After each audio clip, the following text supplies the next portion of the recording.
Hi everybody, my name is Christo. I'm a loud introvert, a recovering graphic designer, a serial entrepreneur, and an above average student but a first class troublemaker. I have this great big mission, which is to teach 1 billion people how to make a living doing what they love. In this course, I'm going to focus mostly on mindset, how you can reframe your problems into opportunities, how you can reverse the tides of the vicious cycle and move yourself to the virtuous cycle. We're going to talk a little bit about marketing, how you can attract certain clients to you, how you can deal with difficult moments and challenges in your life, and hopefully spring from those things, because I fundamentally believe this. Failure is the tuition you pay for success. And instead of trying to avoid failure, we should embrace it as part of our growth process. It's a clear sign that we're moving in the right direction, that we're going out of our comfort zone. I hope you enjoy the course. I was at a church, and I haven't gone to church in a really long time. And I heard Erwin McManus, who is somebody I met on the speaking circuit. He's a very powerful speaker. He says, I'm going to share one concept with you today, which is going to explain a lot of your behaviors and your actions. And he says, we basically are grouped into 2 types of people. One type of person runs from pain, and one type of person runs towards love, or runs towards life and living. And they're drastically different. So you have to decide which type of person you are. Now, most of us might not put ourselves in that category that we're running from pain, but when we start to break it down, we'll start to see certain patterns of behavior that will clue us in as to perhaps we are operating from a place of pain. So let's try to examine that a little bit. Let's say like you grew up as a person without a lot of means. You grew up in a poor family, so you have a different relationship with money. Money was a very powerful thing, and it has an emotional driver in you. The more money you had, the happier you were. The less money you had, the less happy you were. We put markers of success and self-worth in how much money we're able to command. And that's a lot of pressure to be holding on to yourself. We might not have grown up in a perfect family environment where we didn't get enough love and affirmation, and so we're constantly seeking others to affirm us. A lot of us don't have enough attention, and so we're constantly trying to organize ourselves and our relationships around people who will give us attention. And all these things create a state of fear, a state of lack and neediness that is actually the very thing that will push away great relationships and then therefore great clients from us. And in general, we would describe some of these concepts as limiting beliefs, beliefs that you hold to be true, that are self-sabotaging, that only allow you to achieve a certain amount. I was reading in a book written by Brian Tracy called The Psychology of Sales, or Sales Psychology, or something like that. And he wrote in the book about this concept that is a very profound discovery in psychology and psychotherapy called the self-concept, which is who you think you are and what makes you, you. Profound concept. He said, think about it like this. You'll notice this about people.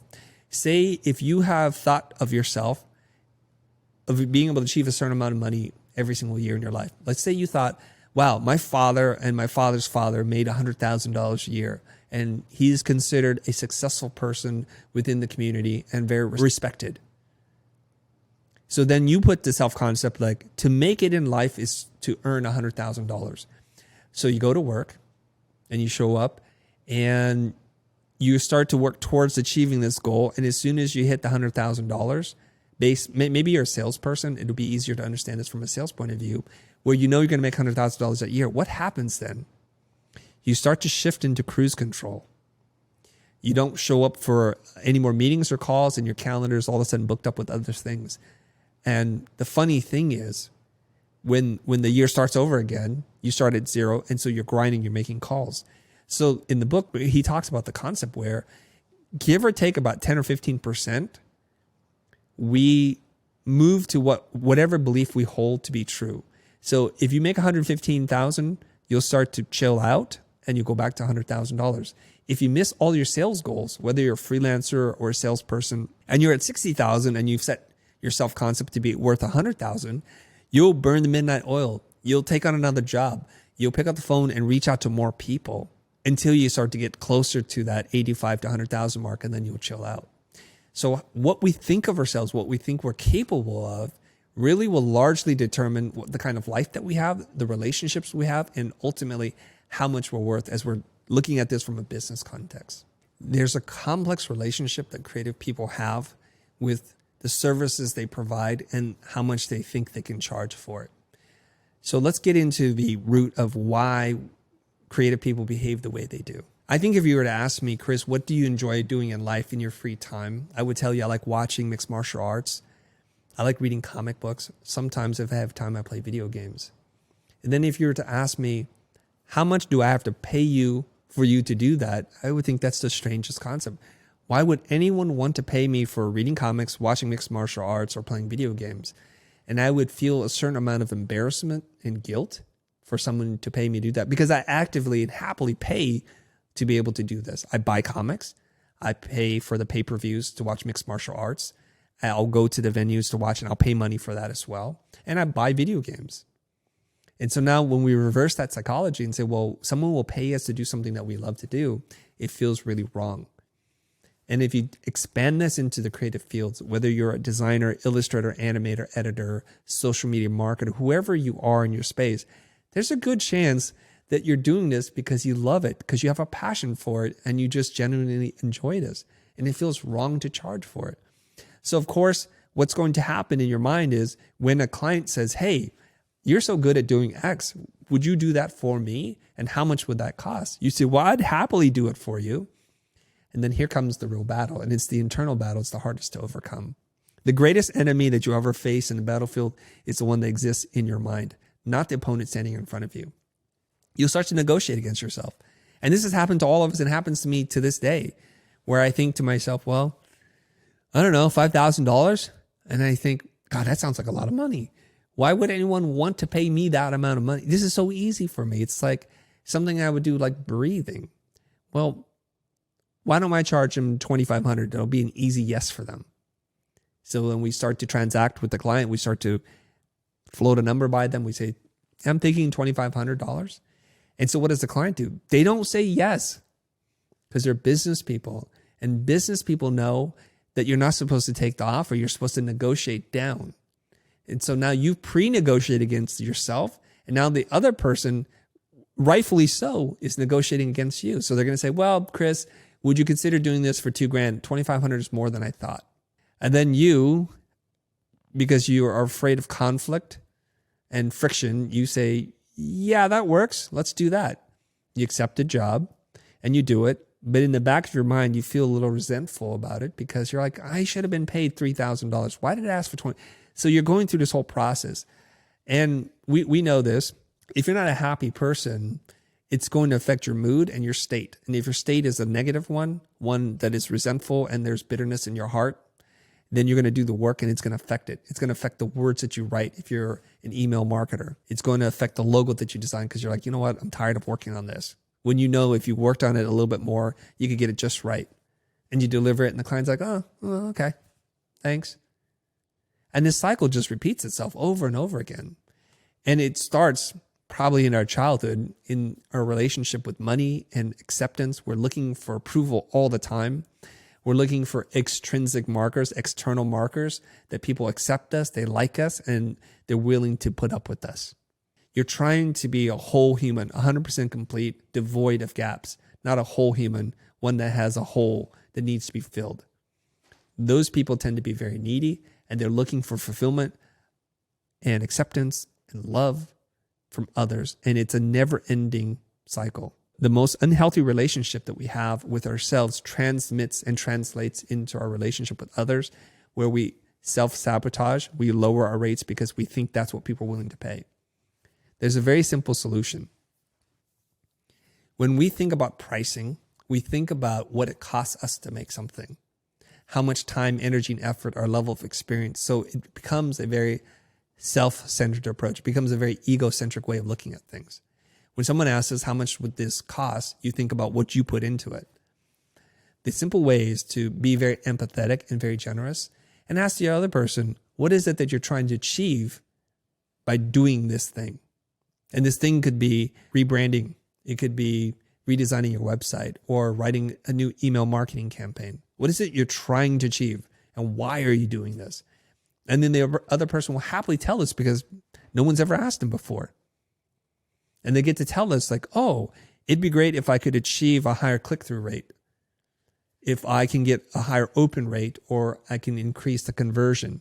Well, what will this do for your business? Well, it'll make us $10,000 more a month. Well, great. So what are you willing to spend to achieve that result? So now we're learning to speak the language of business. We've moved the focus away from ourselves, and we're shining that attention or that spotlight to the other person, which is where it belongs. So when you're going to work with a client, don't think about like what it's going to cost you to make. The client doesn't care.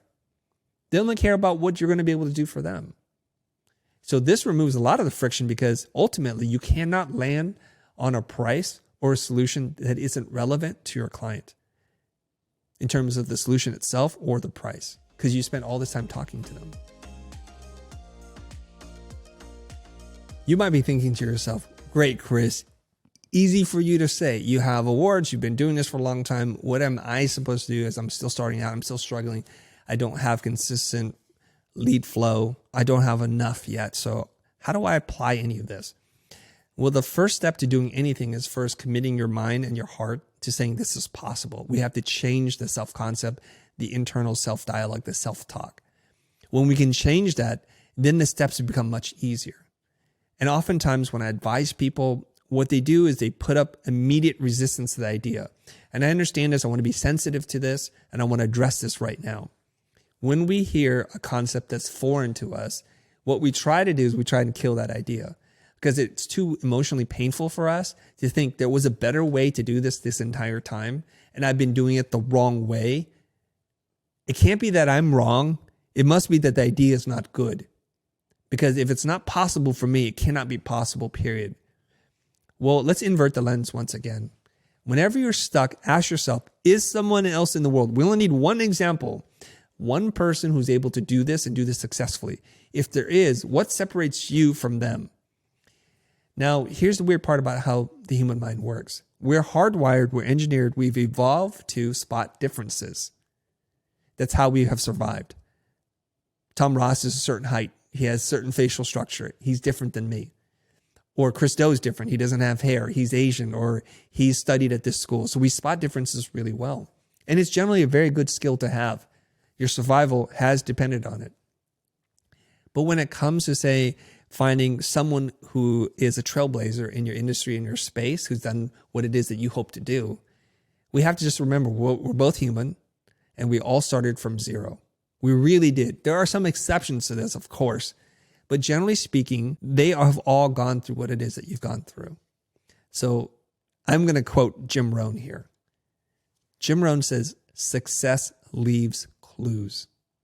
We just need to pick them up.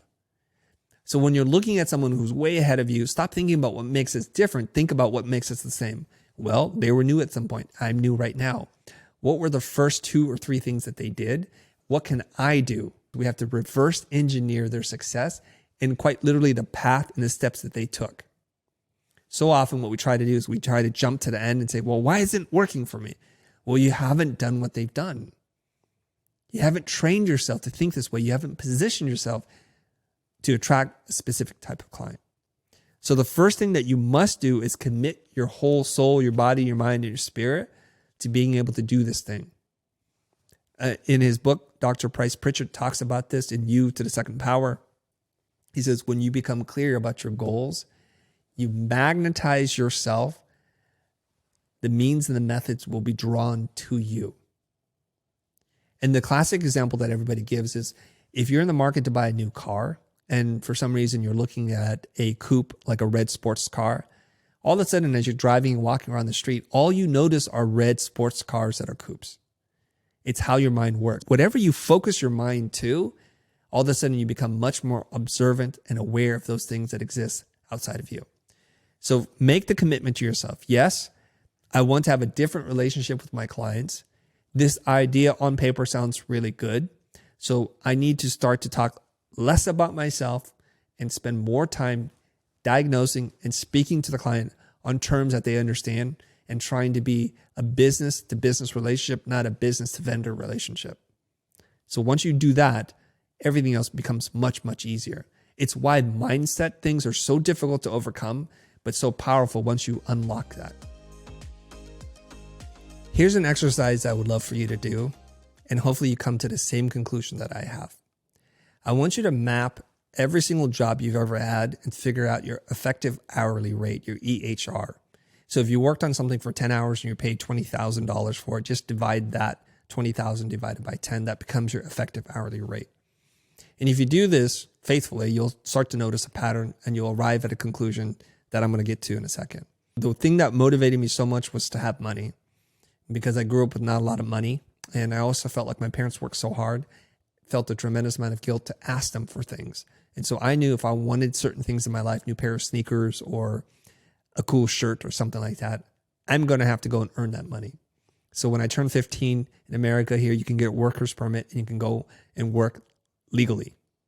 So the first jobs I was qualified for were for unskilled labor. So I was making at that time minimum wage, which I think is like $3.35 an hour.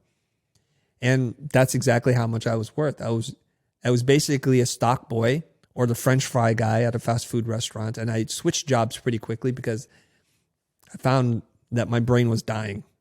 As I was sitting there folding fabrics, bolts of fabric, and replacing the different buttons in the fabric store, I was thinking to myself, I think my life was meant for more than just this. And I also knew that I needed to acquire skill, because unskilled labor, this is what you make. So I tried to go from one unskilled job to the next, and they all basically paid me minimum wage, is what I was worth. So eventually I quit. I'm 16, 17 years old now, and I get this opportunity to show my portfolio to a silkscreen shop. And the owner says, bring in a portfolio of your work. And I didn't even know I wanted to be an artist or a designer at this point. So the kinds of pieces I had were just not very substantive. So I was a little sheepish in walking into that studio. And luckily, the studio is very close to my high school. So I walked over there, showed him the work, and he says, you're hired. He was a professional designer, a really good draftsperson. He says, your job is to ink my drawings to make screens for the shirts. I said, great. So he gave me some pens, said, go to work. He says, I'm going to pay you $18 an hour. My mind was blown. Like, holy cow. By applying a little bit of talent, marketing myself to the right person, just being in front of the right buyer, my effective hourly rate wasn't quite 6 times, but 5 times as much as it was before. 5 times. And I remember I was so happy and so proud. I called my older brother and I said, you know how much money I'm making right now? He goes, how much? $18 an hour. He goes, wow, congrats. And so I learned something very valuable at that point in time. The more skills I acquire that are marketable to a market that is in demand, the more I was going to be able to charge. So just follow me here, okay? I wound up working in desktop publishing once I learned Adobe Illustrator and PageMaker. I got paid $22 an hour. Now I'm in junior college. When I learned graphic design by going to art school, I was able to charge $30 an hour. I'm moving up in the world. Not a ton of money, everybody, but I'm just showing you that there's a progression here. When I learned how to animate using After Effects, I was able to charge $50 an hour. And eventually, I'll fast forward to today, as a business coach, my effective hourly rate is $1,500 an hour, because that's what people pay me to do one-on-one coaching. When I do public speaking for an hour's worth of my time, I'm paid $30,000 an hour. Where is this all going? Your single highest priority should be the acquisition of marketable skills that you can compound. Say that one more time. Your highest priority should be to learn as much as you can that you can apply the skill to a market that's hungry for what it is that you do. And the more skills that you can overlap, the more you will be worth. So let me now look at a timeline here. And I wanted to share that with all of you because I did not start out as the person who's speaking on stage or making YouTube videos.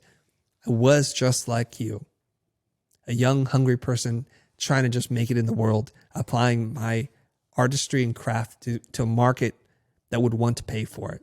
And it took me a long time to find it, relatively speaking.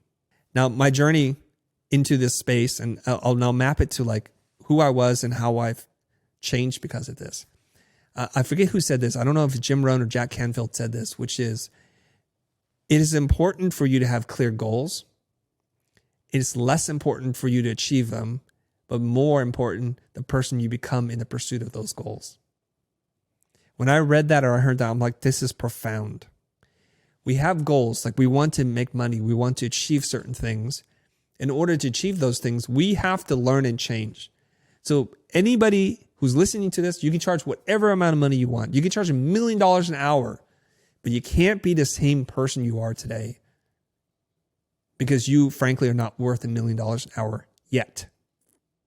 And so how do you have to do that? So you have to learn lots of things. You have to go outside your comfort zone. You have to face your fears and you have to walk right into those headwinds. And despite having zero evidence that you can succeed, you push forward. You do the hard work that no one's willing to do. And you're willing to risk personal and professional embarrassment. And for the naysayers to say, see, we told you couldn't do it. We told you. If you're willing to take those risks, you will reap those rewards. Seth Godin, in his book, The Dip, he talks about this. He says, whenever we start something new, there's this graph that he shows, and it goes up and then it goes down and it stays in that down state. Let me illustrate this for you in your mind here. Every time you start a new skill, when you learn something new, let's say you want to create videos on YouTube or you want to create content for Instagram, you get that initial high, like, wow, this is awesome. I'm doing really well. And you pick up 10, 15, 25 followers a day and you're like, this is fantastic. And you might get to 200, 300 followers and it's awesome per day. And then something weird will happen. You'll start to peak and you'll start to go into a state of decline, fewer followers, because you've reached whoever you're going to reach with the knowledge base that you have. And you enter into the valley, into the dip, where you put in a lot of effort and energy and you get very little reward. So at the beginning, high reward, low energy. At the bottom, towards the middle part of this graph, lots of energy and effort, very little reward. And this is where most people quit. You're like, this is too difficult. It's not working. Instagram sucks. The algorithm has changed. And you'll go on the internet and you complain. The difference between you and someone who becomes super successful is they push through the dip. They keep working until in which they get to this point where it becomes really sweet. And then they start to reap the rewards from repetition, from repeated exposure to the same problem, through trial and error, through learning and applying best practices that they achieve the next level of success. And this process repeats over and over again. Now, this is generally true about most things in life in terms of you achieving your goal, which is this valley, the dip, is a natural barrier to entry. It's what weeds wannabes or entrepreneurs from entrepreneurs because they all quit. There's a lot of carcasses, dead bodies in the dip because they quit and they start over and they repeat this process over and over again. So what they wind up doing is to become hobbyists or enthusiasts in many different subjects, never truly achieving that level of expertise. Now, Malcolm Gladwell is famous for saying this. It takes about 10,000 hours for you to achieve some level of expertise. Now, there's some debate about how much time you have to spend to be an expert, but let's pretend for argument's sake it's 10,000 hours. Are you willing to commit yourself to putting in the work, to pushing through this valley, this dip, where you put in a lot of energy and effort and you see very little reward? Now, here's the cool part to this whole thing, which Seth does not talk about in his book, which is if you look at it from a day-to-day point of view, it will look like you're making no progress and that valley will be really shallow and deep. But if you zoom out a little bit, you'll start to notice it's moving ever so slightly upward and you're making progress. Because how could you not? You spot the patterns, you push through the work, and now you get to this place that's very rare. Very few people are able to achieve. And this is how it goes. Rare things are scarce. Scarce things are rare. And those things create value. Something that's hard to obtain, something that's difficult to get, that there are few of, become very, very valuable.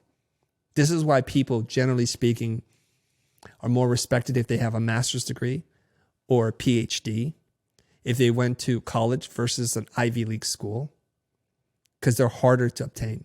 You get instant credibility and you're validated for that. So think about that.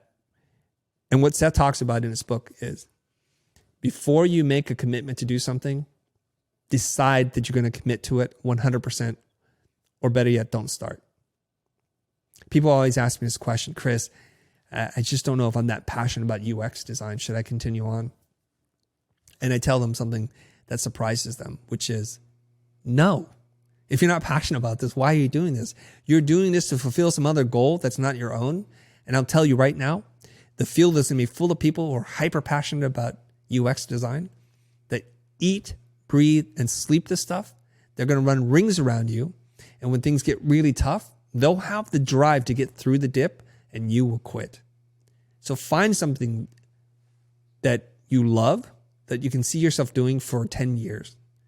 Commit your entire soul, your body, your mind, your spirit to achieving this thing and just keep grinding at it, because nothing teaches you more than repetition. Nothing builds confidence more than repetition. You know, what happens oftentimes is when you follow people who are influential, who seem to have all the markers of success, they rarely talk about their struggles, mostly because maybe they think no one's interested. Some of them feel professional guilt or shame from not having it all figured out. But I think it's really important for us to sit down and talk a little bit about professional struggles and how we overcome them. Oftentimes when I'm interviewed, people ask me, what is the biggest mistake, the biggest failure you've had?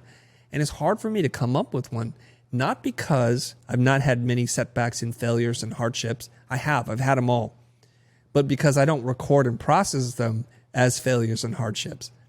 I believe in this very much, that failure is the tuition you pay for success. It really is. So we would love to go through life and not hit any obstacles and have zero failures, but that's not really how things work.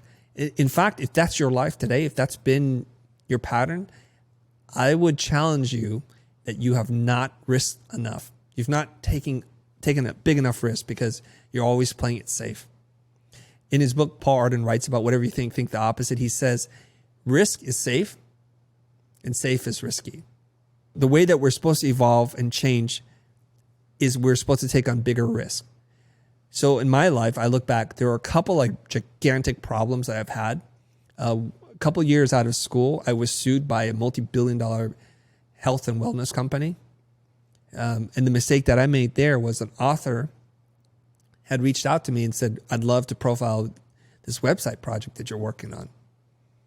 And me, hungry for PR, I said, yes, I'd love to share. Let's go. And I said to him, the author, I do not own the rights to these images, but what rights I do own, you can have. Please contact our client to get the assets to the permission that you need.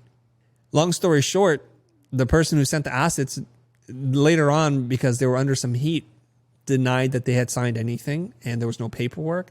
And so now we're in a three-way lawsuit here. And it was a very traumatic period in my life because I didn't have any money. We were struggling and barely making ends meet as it was. Now to enter into a lawsuit and being served and paying an attorney hundreds of dollars an hour to fight something I didn't think I had committed anything wrong. That was a huge learning opportunity. Very painful, emotionally traumatizing for me. But I learned in that instance, read your contracts. Do not assume that you own the IP to anything that you work on. This is just me being a naive business owner. It all ended just fine. I paid a few $1,000, a little slap on the wrist. No one admitted fault and we just walked away from it. So it all just resolved just fine. But in my life, apparently I did not learn from that lesson very well. Because once again, I'm working with a sales rep who verbally quit on me. So I assume that we're good, who then waited for our contract to expire. And there was a clause in the contract that they had written that auto-renews for a whole nother year. So when they called us in January, and it's like, hey, what are we doing? I said, why are we even talking? You quit. And my rep said, no, we didn't. I said, well, there's two of us who were on that call, and you said you quit. And our rep said, read your contract. Apparently, I don't learn my lessons very well. So now I have a rep who doesn't want to work for me, who wants to take a percentage of all our billings in their market. And I don't want to work with them anymore. So I have to do the big grown-up thing and literally pay them $30,000 to make them go away so I can sign a new rep. Very expensive lesson, and it hurt me. It hurt me emotionally, but you know what? I learned a very important lesson this time around, which is when you settle a lawsuit, try your best to be whole. Because if you pay and you still feel angry at it, you're losing twice now. You pay the person the money, and you're only hurting yourself. I think it was Gandhi who said this, that holding on to hate is like drinking poison and expecting the other person to die. So I've learned you got to come to peace with lots of things. There's so many things out of your control. And if you continue to beat yourself up over the mistakes that you've made in the past, you continue to pay the price, and you're the one who pays it. Not your sales agent, not the brand that said that you could have the work. So these are kind of important things that we need to learn. Like, learn from your mistakes, look at it as tuition that you pay for success, and forgive yourself when you misstep. I'm working on a couple of different ideas, and they're put under this giant label of the paradox principles, where your instincts tell you to do something, and that's exactly the wrong thing that you should be doing. If you want to get more, you have to give more. So when we talk about attracting clients, you have to ask yourself, are the things I'm putting into the world me asking for things, or is it me giving value and creating value for others? And this is fundamentally what most people on social media get wrong when it comes to content creation and attracting clients to you. Now, there's a couple different concepts I want to share with you briefly here. First of which is there's a difference between outbound marketing and inbound marketing, right? Outbound is where you chase after clients and you try to convert cold leads into warm and hot leads. It's somewhat aggressive, and it's appropriate for certain types of individuals with a certain mindset. Generally speaking, you're extroverted, you're outgoing, you have a great memory for people, places, names, and things. You're very social, and you're probably more of the alpha type. That does not sound like me and most creative people I know. So I've not spent a lot of time developing outbound strategies to attract clients. But if you're hungry and if you're starving, outbound is the surest strategy for you to get some clients in the door, because you can't afford to wait for them to find you. What I recommend for you if you're in that position is to spend 20% of your energy doing outbound stuff and 80% doing inbound. And I'll talk more about inbound, okay? So outbound, the example would be you spot someone, you do social prospecting, you find out their titles and their contact information, and you just reach out to them unsolicited. They didn't even know that you're reaching out. And you can see a lot of examples of this in your inbox. Probably a first-class lesson on what not to do. Anybody that pops in my inbox that I have zero relationship with and no context, no introduction, who wants to sell me outsourcing programs for design or coding, what I do, which what many of you probably do, is I just go straight there and I say block.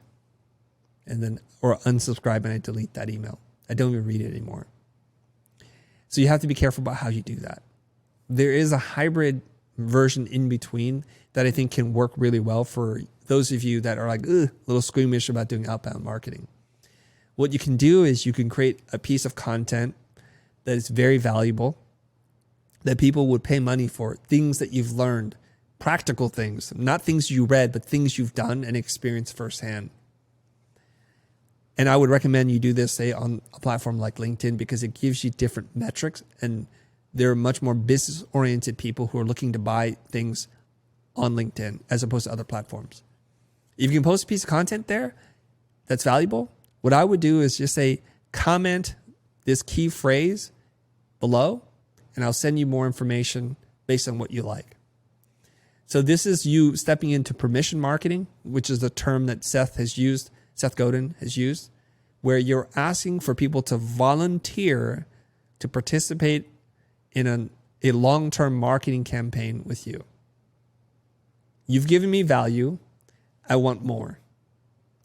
So your obligation as the marketer is to give increasing amounts of value until a certain point when they want to actually do business with you. I love this approach because it's voluntary, it's permission-based, and as long as you hold up your end of the bargain, you don't have to feel shameful or guilty about doing any of this stuff. So when they comment whatever the key phrase is, you can then DM them and say, here's the resource that I promised. Then in a day or two, you can follow up with them and ask, do you have any questions? Do you need additional resources or help with this? If you do, you continue to diagnose the problem, and then you can schedule a call where you teach them something valuable, at which point they can decide, I want to work with you or I don't want to work with you. I'll give you a very concrete example of someone who did this to me. I actually bought from them, and I think you'll be able to see this. very clearly. There's a person that I know who's super fit. He's posting constantly, shirt off, 6-pack abs, the whole bit, everything that looks cool, and giving tips on exercise, diet, and nutrition. And he asked the audience something. It's like, hey, I would like to help 3 people figure out their nutrition fitness program. Contact me if you want some information. And I said, I need some help here. And then, because this person knows me, he's like, Chris, are you serious? I'm like, yeah. He goes, why don't we jump on a call? It's great. So I'm thinking I'm going to get free advice.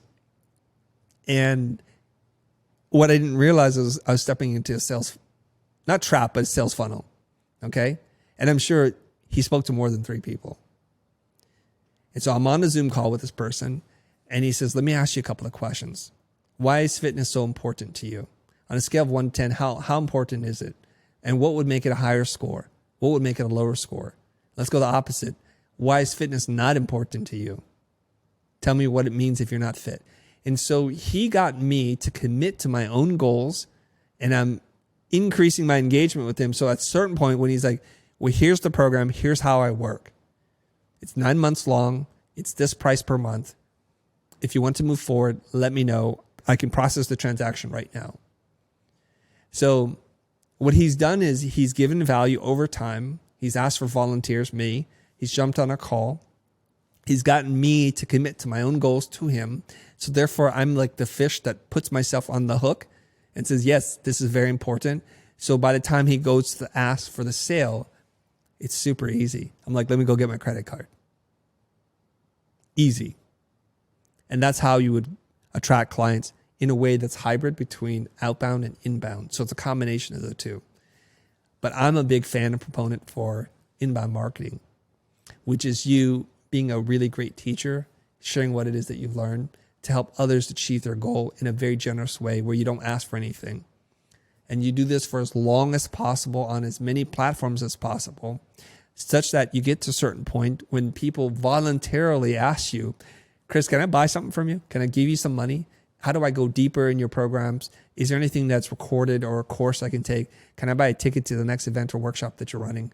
And that's the model that we, as the Futur, work on.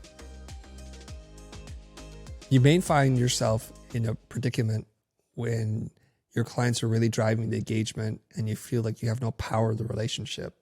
They ask for more changes and you don't know how to bring up, like, this is going to cost more.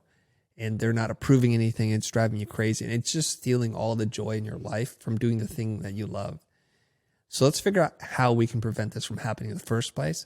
And also give you some tools about how you can address this once you're in this state with, or this relationship with your client.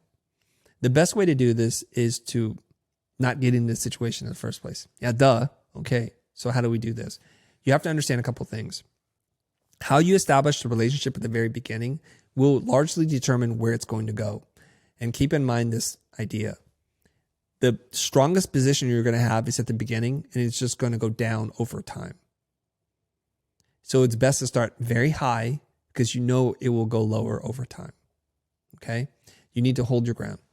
So you need to probably make a list of things that are deal killers. Like, under no circumstances would I work with a client that does these 2 or 3 things.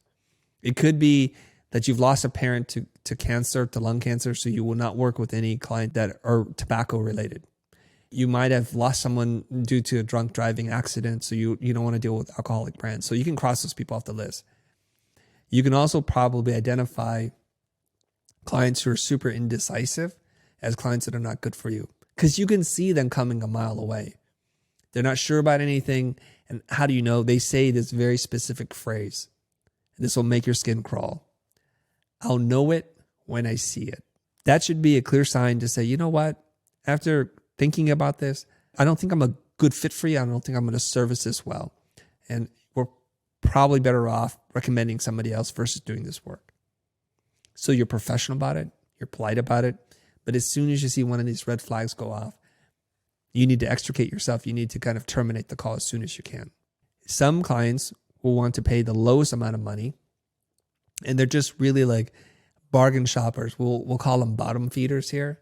And when you encounter them, they don't value your contribution. They don't value your time. What they value is getting a good deal.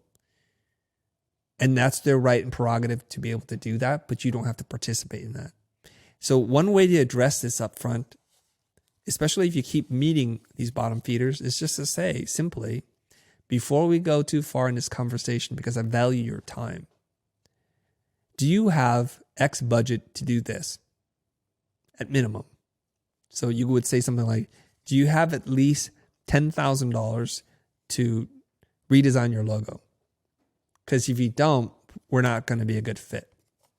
So you're addressing the elephant in the room right off the jump, and this will help establish you as a person who knows what they're doing, who's confident about the value you provide, and the baseline of what it's going to cost to work with you.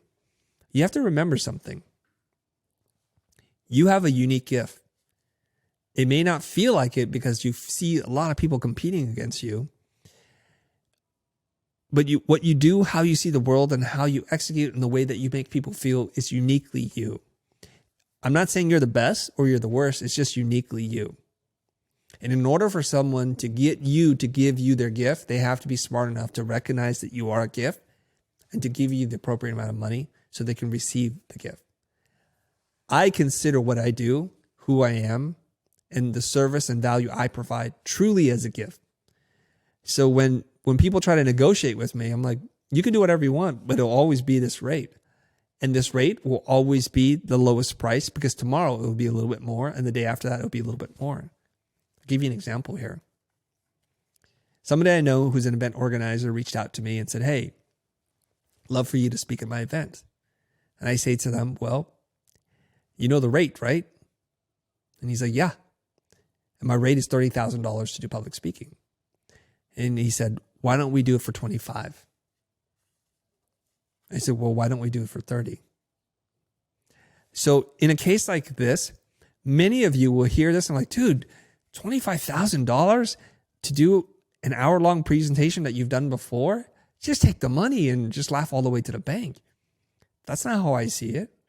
I see $30,000 for me to perform, to give my best, for me to feel joyful in doing this. I'm going to need that money. And the value that I create for the event organizer and for the people who are attending will be greater than the amount of money that I charge. I believe this in my heart. So here comes another limiting belief here. If you do not believe that you can create more value than what you charge, and if it's true, work on acquiring more skills. Hence why I brought that up in the first place. I know based on the amount of work I put in, the experience that I have, and contextually looking at what other people do at these presentations, that I over deliver in terms of value. So I'm confident saying, pay me that amount of money. And so I just hold the line. I'm not offended by it. So what we have to do is we have to remain emotionally detached from the negotiation process, that we're not personally offended when someone asks us to do it for less. Reacting emotionally is a sign of professional immaturity and poor business skills. It's two people coming together to discuss budgets and one of us determining if it's right or wrong, and the other person has the same right to do that. When you go to buy a car, they don't apologize for the price in which they've listed on the sticker. They don't justify, they do not explain, they don't rationalize, and they don't try to convince you. And if it's not a good fit for you and you say, well, after test driving this and spending an hour of your time, I decided it's not a good fit. Would it be fair for the salesperson to react poorly to you emotionally, to insult you? No, because you have that right to say no too. So if you flip this equation around, when you talk about a price and the client doesn't want to buy, don't get upset. They're in the market just like you were at some point in your life, and they need to make sure that the value that they perceive is in alignment with the price that they're willing to pay. And that's how I would look at that. If you're in a dark place right now, if you're that person who's running from pain, there's a couple things that you can do to help you start to walk into the light and run towards life, run towards love. There's a good chance that if you're feeling this darkness, it comes from you working too many hours, stretching yourself too thin, and not making enough money. And it stems from you agreeing to take less money for the things that you know that you can do and do really well. And you're caught in this very vicious cycle of undercharging and overworking. the answer and the solution is going to seem very obvious, which is to charge more for what you do so that you can work less, so that you can do a better job, higher quality, and have stronger quality control, to be able to experiment, to learn, to research properly. So if you could just do this one thing, it's going to start to reverse the cycle for you. If you have the guts to say to someone, my rate is 2 times as much as it used to be, you can literally cut your workload in half and make the exact same amount of money. And that sounds wonderful to most people. But there are other psychological things that are going to happen underneath that are going to slowly rebuild you and transform your psyche and your outlook and your state. Number one is you're going to surprise and delight yourself. If I can charge twice as much, it's like my confidence goes up. Like, wow, I didn't know people valued what I did this much. And you're going to be able to spend more time working on it. And you're going to love the process. You're going to find joy in doing this. And it's going to transmit through everything you do in your communication, in your email, even how you approach the workday. Most people, when they complain to me that they hate their work, I just ask them a simple question. What if you were paid 2x, 5x, 10x that amount? Would your attitude about that change? They're yes. Not everybody, but they would say yes. So that's a clear sign that you're undervaluing yourself and you need to change that. And you have all the power in the world to change it. So why don't more people do this? Mostly because they're afraid. They're afraid that the clients are going to say no, and they're afraid that all their work's going to dry up. By design, when you raise your rates to two times what you used to charge, you're effectively asking people to say who still sees value and who doesn't. So you're going to get rid of a lot of clients, but you're going to be able to service the ones that you have better. And guess what? Because they paid more, they appreciate the work more. It's a psychological thing. We cherish the things that we pay more for versus the things we pay less for. Let's just check in on our own lives. If you bought a really expensive handbag versus an inexpensive one, you'll cherish the one that's more expensive.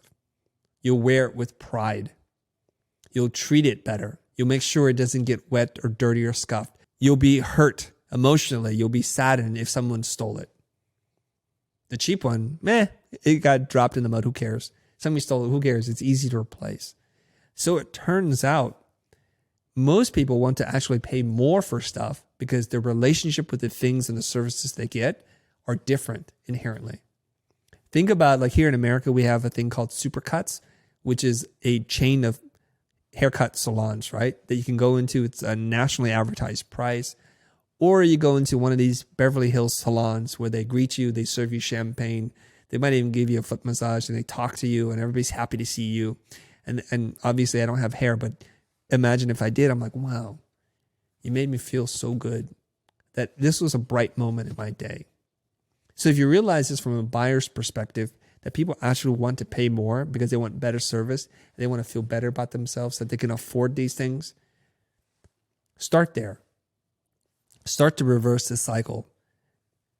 Because chances are, if you're in that dark place, you're overworked, you're underappreciated, and you're not having the most positive self-talk and self-concept.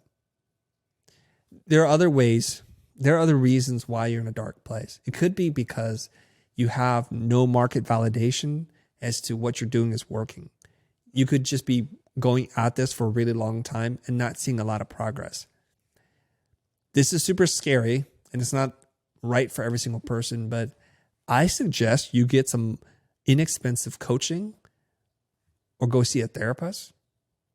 Because as soon as you can flip that switch in your mind and feel better about yourself, you're going to show up differently. I mean, ask yourself this question. When you've gone out to hang out with your friends or go on a date or spend time with your kids or your parents, if you're in a bad mood, if you're in a bad mental state, how will it affect the way that you show up? How would it affect the way that you communicate and your willingness to do things and to participate? Conversely, if you're super happy, if you're in a place of gratitude, how would you show up then with your kids, on a date, with your parents? So what we have to do is we have to learn how to flip that switch. And there's one thing I want to share with you that you can apply today. And it's going to sound a little bit like, yeah, are you sure this works? Yeah. It's a very powerful concept. It's called reframing. And I'll explain this very simply. If you think about it, when you buy a painting and you hang it on the wall without a frame, the value of that painting is what it is. Conversely, if you put it in a cheap aluminum frame with plexi, you actually might bring the value down. So there's a baseline of what we think the painting is worth. So if you were to be able to acquire an original Andy Warhol print and you frame it cheaply, people are like, that's a knockoff, isn't it? Like, no, it's the real one. Like, yeah, whatever. Conversely, if you frame it in something that is complementary to the art and you spend hundreds of dollars in framing that and you put it on a wall that's clean and neutral and the lighting in it's beautiful, people will walk in and say, wow, you have an original Warhol? And you're like, yes. So reframing is looking at something through a different frame, through a different lens. So I find that when I am able to look at negative things and reframe it as a positive thing, I have a different relationship with that event, a different emotion with it. Let me give you some examples from pop culture, and then I'll give you a real life example now. I'm a Game of Thrones fan. Now, it's been a couple of years since they concluded the series. You know, say what you will about the last 2 seasons, but I think there's something wonderful about one of the characters. Brandon Stark, also known as the Three-Eyed Raven. You know, Brandon had witnessed some incest, was pushed out the window, is a cripple, and loses 2 of his whole family is slaughtered. His mom, his dad, his brothers, everybody dies.